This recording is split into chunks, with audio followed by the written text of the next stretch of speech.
Well, I've got lots of questions, but just to restrict myself to one. You were mentioning about these two young Palestinians that came and asked you all these questions. And you were explaining about how they didn't look at the land in the way that you had looked at it when you were younger, and so on.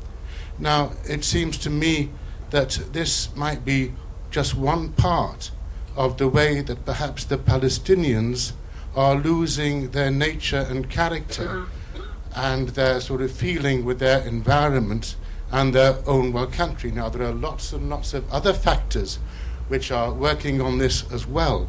But do you think that this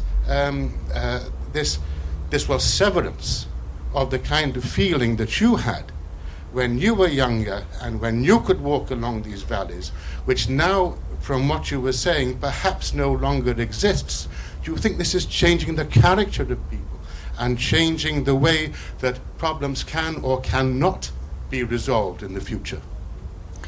Well, I think, yes, it is having an effect. I think there is a general level of depression amongst the entire population in the occupied territories, worse in the Gaza Strip, but also evident because the Gaza Strip is one big prison, but also evident in the West Bank for several reasons. For example, Jerusalem, which is only 10 miles away from Ramallah, and even less than that from Bethlehem, is no longer is restricted. People cannot go to Jerusalem, and it was a very important urban center. And of course, it has the Aqsa Mosque for prayer, and people are now not allowed to go there. People are hesitant to move. I mean, if you ask me, for example, and I move more than others, how long has it been since I visited Nablus, which is half an hour away from Ramallah, where I live?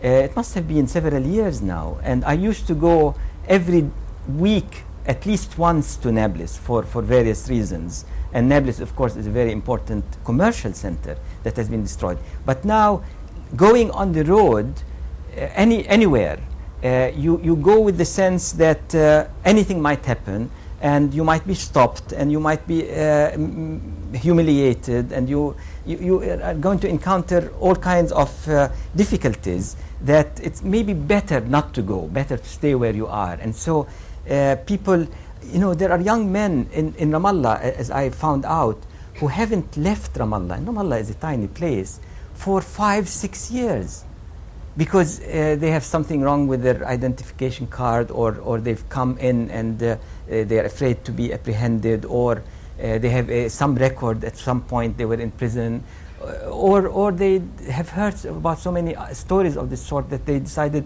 it's better not to take the risk. And so imagine the psychology of somebody who is stuck in the same place, not going, and certainly not going to picnics in the land, which was something people did. A few months ago, not far from where I live, a man who lives a little further down the hill was being visited by a brother of his from near Nablus, Beit Sahur. And after lunch, they decided to take a walk. And they were walking in the area that I've always walked in, and they were seen by the army, who are stationed not far away, and shot, and the brother was killed in cold blood. So when you hear about cases like that, you think, well, I mean, and it's not an only case. There were other cases as well of people who were shot dead by the army. You hear about these cases, and you think twice about going on a pleasure walk or going for a picnic. And then, of course, the psychology is one of confinement, and this, of course, is going to have an effect. The problem is that the Israelis thought they will resolve all this and the great brutalization that they are carrying out with their constant military attacks at Palestinian towns, as happens constantly, especially on a place like Nablus and Jenin, less so in Ramallah, but also in Ramallah. They think they can deal with the brutalization that they are causing the Palestinians by creating separation, by the wall, by the I think the checkpoints are very representative of the Israeli thinking.